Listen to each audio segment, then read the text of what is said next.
다 같이 조용한 기도 드리심으로 9월 17일 매일 가정 예배를 하나님께 드리겠습니다. 무릇 하나님께로부터 난 자마다 세상을 이기느니라. 세상을 이기는 승리는 이것이니 우리의 믿음이니라. 아멘. 찬송가 357장 찬양하겠습니다.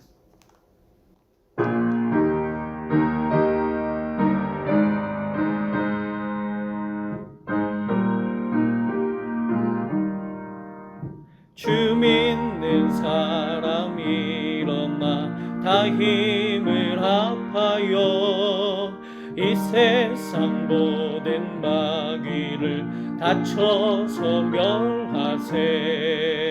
저 앞에 오는 적군을 다 싸워 이겨라.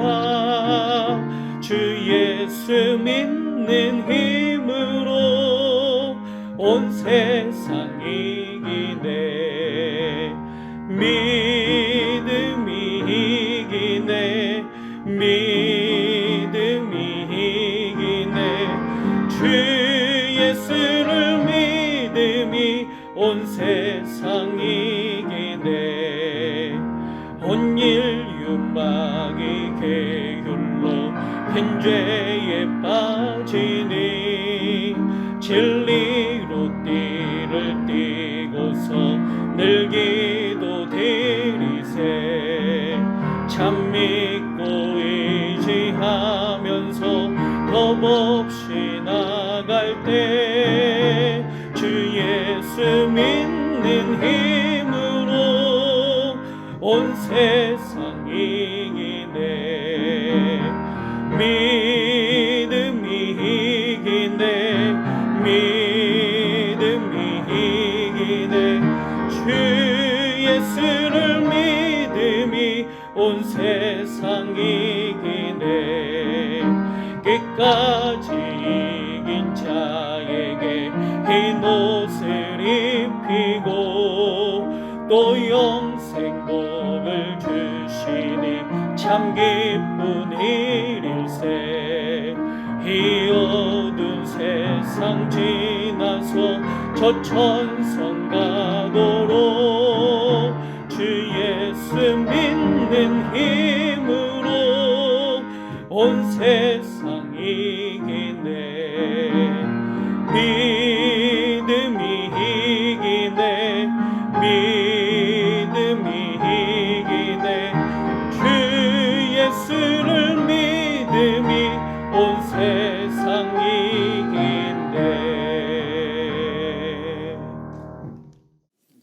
하나님의 말씀은 출애굽기 14장 10절부터 15절까지의 말씀입니다. 구약성경 출애굽기 14장 10절부터 15절까지 말씀 같이 읽겠습니다. 바로가 가까이 올 때에 이스라엘 자손이 눈을 들어 본즉 애굽 사람들이 자기들 뒤에 이른지라. 이스라엘 자손이 심히 두려워하여 여호와께 부르짖고 그들이 또 모세에게 이르되 애굽에 매장지가 없어서 당신이 우리를 이끌어내어 이 광야에서 죽게 하느냐. 어찌하여 당신이 우리를 애굽에서 이끌어내어 우리에게 이같이 하느냐. 우리가 애굽에서 당신에게 이른 말이 이것이 아니냐. 이르기를 우리를 내버려 두라. 우리가 애굽 사람을 섬길 것이라 하지 아니하더냐. 애굽 사람을 섬기는 것이 광야에서 죽는 것보다 낫겠노라. 모세가 백성에게 이르되 너희는 두려워하지 말고 가만히 서서 여호와께서 오늘 너희를 위하여 행하시는 구원을 보라. 너희가 오늘 본 애굽 사람을 영원히 다시 보지 아니하리라. 여호와께서 너희를 위하여 싸우시리니 너희는 가만히 있을지니라. 여호와께서 모세에게 이르시되 너는 어찌하여 내게 부르짖느냐. 이스라엘 자손에게 명령하여 앞으로 나아가게 하고. 아멘. 할렐루야. 하나님 주신 은혜와 평강을 날마다 누리시는 복된 성도가 되시기를 주님의 이름으로 간절히 축복합니다. 이스라엘 백성들이 출애굽하고 처음에는 적과 꿀이 흐르는 땅으로 간다는 사실에 설레었을 것입니다. 그런데 설레었던 마음도 잠시 뒤에서 쫓아오는 애국 군병들의 모습을 보고 두려워하기 시작하죠. 막상 도망하려고 했더니 앞에는 홍해바다가 가로막고 있었습니다. 그야말로 진퇴양난의 상황에 처해진 것이죠. 그러자 그들은 두려움에 울부짖으며 외칩니다. 11절 말씀입니다. 그들이 또 모세에게 이르되 애굽에 매장지가 없어서 당신이 우리를 이끌어내어 이 광야에서 죽게 하느냐? 어찌하여 당신이 우리를 애굽에서 이끌어내어 우리에게 이같이 하느냐? 후회하고 원망하며 아우성치는 건 믿음에 굳게 서지 못한 어쩔 수 없는 이스라엘 백성들의 한계의 모습이었습니다. 이런 상황에서 모세는 담대하게 이스라엘 백성들에게 염려하지 말라고 외칩니다. 함께 13절과 14절 말씀을 읽겠습니다. 모세가 백성에게 이르되 너희는 두려워하지 말고 가만히 서서 여호와께서 오늘 너희를 위하여 행하시는 구원을 보라. 너희가 오늘 본 애굽 사람을 영원히 다시 보지 아니하리라. 여호와께서 너희를 위하여 싸우시리니 너희는 가만히 있을지니라. 아멘. 모세는 출애굽 사건에 계획하신 분도 하나님이시고 이끌어 가실 분도 하나님이시니 안심하라는 것이었죠.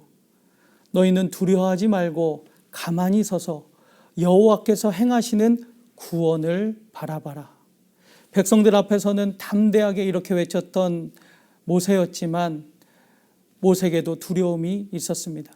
그래서 모세도 하나님 앞에 이렇게 부르짖습니다. 하나님, 어찌해야 합니까?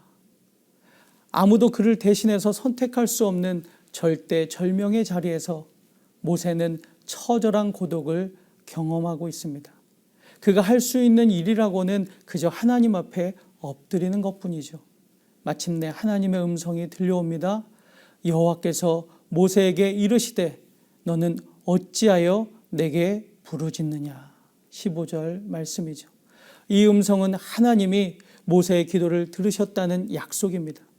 부르짖음을 통해 모세는 하나님이 개입하실 수 있도록 마음을 열어놓았고 하나님 기꺼이 그의 마음속에 들어와서 두려움을 몰아내십니다. 모세는 고독의 두려움 속에서 살아계신 하나님을 향한 굳은 믿음을 붙잡았던 것이죠.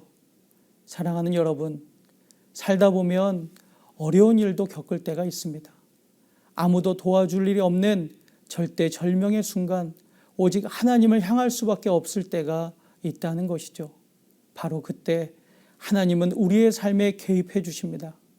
모세는 두려움의 파도에 떠밀리면서도 오히려 하나님께서 주신 희망으로 나아갔던 것입니다. 모두가 두려움에 밀려서 아우성을 치는 혼돈의 시간 속에서도 하나님 앞에 서서 그분의 구원을 바라보는 사람, 바로 그 사람이 믿음의 사람인 것이죠. 이제 모세에게 하나님께서 말씀하십니다. 15절 후반절 말씀입니다. 이스라엘 자손을 명령하여 앞으로 나아가게 하고. 어디로 가란 말입니까? 그들 앞에는 홍해바다밖에 없었습니다. 길은 없습니다. 믿음이 없이는 절대로 따를 수 없는 그러한 명령이었죠. 그래서 믿음은 모험인 것입니다. 거래가 아닌 것이죠. 이스라엘 백성들은 바로의 군대가 바로 등 뒤에 닥쳐오는 그 순간 위기의 때에 믿음을 요청받고 있는 것입니다. 순종에 이르는 믿음 말이죠. 우리는 잘 압니다. 그들 앞에 바다의 길이 만들어진 것을 말이죠. 믿음이야말로 길인 것입니다. 모두가 불가능하다고 말할 때에도 믿음의 사람들은 뚜벅뚜벅 믿음의 걸음을 걸어갑니다. 자신의 힘을 믿는 것이 아니라 바로 하나님의 능력을 믿기 때문이죠. 다소 혼란이 있더라도 너무 염려하지 마십시오. 혼돈을 거치면서 우리는 더 큰 질서를 만들어 갑니다. 때로 우리 마음이 흔들릴 때에도 여호와께서 너희를 위하여 싸우시리니 너희는 가만히 있을지니라. 이렇게 말씀하시는 하나님의 음성에 귀를 기울이십시오. 우리는 이미 한 발을 물속에 들여다놓았습니다. 우리가 가야 할 그 길은 이미 주님께서 앞서 걸으신 길입니다. 눈에 보이진 않지만 하나님의 권능은 바로의 군사력보다 위대합니다. 이건 비교조차 할 수 없는 것이죠. 세상 일을 보면서 이따금 속상할 때도 많이 있지만 마침내 정의를 이루실 하나님이 계시기 때문에 낙심하지 않습니다. 바울 사도의 말이 오늘 우리 모두의 고백이 될 수 있기를 바랍니다. 로마서 8장 31절 말씀입니다. 만일 하나님이 우리를 위하시면 누가 우리를 대적하리요. 이 위기의 때에도 말씀에 순종하여서 믿음의 걸음을 뚜벅뚜벅 걸어가실 수 있는 저와 여러분의 복된 삶의 모습 되시기를 주님의 이름으로 간절히 축복합니다. 아멘. 기도하겠습니다. 자비하신 하나님, 코로나19로 인해 두려워하는 이 백성들을 긍휼히 여겨주시고 오늘도 주님의 은혜를 충만히 누리게 하여 주시옵소서. 두려움이 앞서는 인생이지만 오늘도 주님께 부르짖으며 나아가게 하여 주시옵소서. 그리고 주님을 의지하여 믿음의 걸음을 멈추지 않고 앞으로 나아가는 믿음의 사람들이 되게 하여 주시옵소서. 우리의 눈을 들어 하나님께서 만들어 놓으신 믿음의 길을 바라볼 수 있게 하여 주시옵소서. 이렇게 가정에서 예배드리는 성도들이 교회를 더욱더 소중하게 여기게 하여 주시옵고, 비록 교회에 모여서 예배를 드리지 못한다 하더라도 믿음을 굳건하게 하여 주시옵소서. 이런 위기의 때일수록 더욱더 믿음으로 하나님 바라보며 어느 곳에서든지 예배 중심의 삶을 살게 하여 주시옵소서. 이 모든 말씀 우리를 사랑하시는 우리 구주 예수 그리스도의 이름으로 간절히 기도하옵나이다. 아멘. 하늘에 계신 우리 아버지, 아버지의 이름을 거룩하게 하시며 아버지의 나라가 오게 하시며 아버지의 뜻이 하늘에서와 같이 땅에서도 이루어지게 하소서. 오늘 우리에게 일용할 양식을 주시고 우리가 우리에게 잘못한 사람을 용서하여 준 것 같이 우리 죄를 용서하여 주시고 우리를 시험에 빠지지 않게 하시고 악에서 구하소서. 나라와 권능과 영광이 영원히 아버지의 것입니다. 아멘.